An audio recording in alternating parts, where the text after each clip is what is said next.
بسم الله الرحمن الرحيم.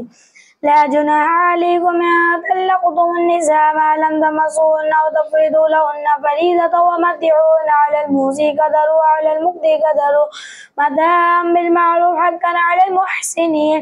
وإن طلقتموهن من قبل أن تمسوهن وقد فرضتم لهن فريضة فنصف ما فرضتم إلا أن يعفون أو يعفو الذي بيده عقدة النكاح وأن تعفوا أقرب للتقوى ولا تنسوا الفضل بينكم إن الله بما تعملون بصير. حافظوا على الصلوات والصلاة الوسطى وقوموا لله قانتين. فإن خفتم فرجالا أو ركبانا فإذا أمرتم فاذكروا الله كما علمكم ما لم تكونوا تعلمون. والذين توفون منكم يذرون أزواجا وصية لأزواجهم متاعا إلى الحول غير إخراج فإن خرجنا فلا جناح عليكم فيما فعلنا في أنفسهن بالمعروف والله عزيز حكيم. وللمطلقات متاع بالمعروف حقا على المتقين كذلك يبين الله لكم آياته لعلكم تعقلون. ألم تر إلى الذين خرجوا من ديارهم وأموالهم حذر الموت فقال لهم الله موتوا ثم أحياهم إن الله لذو فضل على الناس ولكن أكثر الناس لا يشكرون. وقاتلوا في سبيل الله واعلموا أن الله سميع عليم. ما هذا الذي يقرض الله قرضا حسنا فيضاعفه له أضعافا كثيرا والله يقبض ويبسط وإليه ترجعون.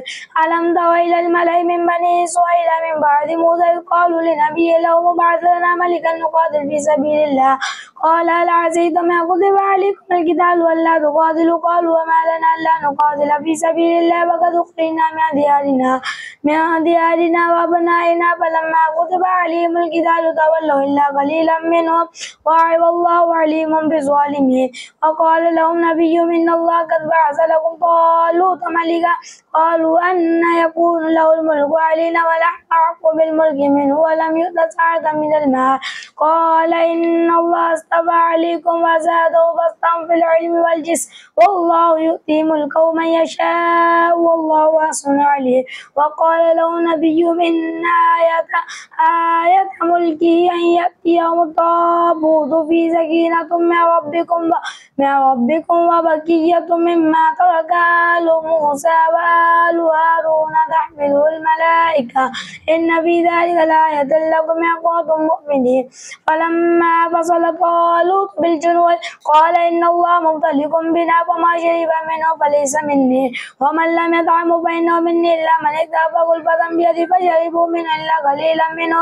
فلما جاوزه هو والذين آمنوا معه قالوا لا طاقة لنا اليوم بجالوت وجنوده قال الذين يظنون أنهم ملاقو الله كم من فئة قليلة غلبت فئة كثيرة بإذن الله والله مع الصابرين.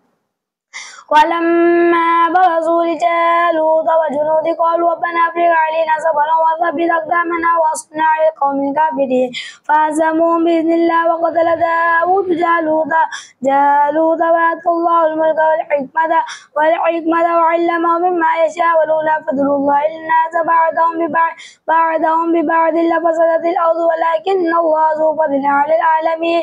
تلك آيات الله نتلوها عليك بالحق إنك لمن المرسلين. صدق الله العظيم.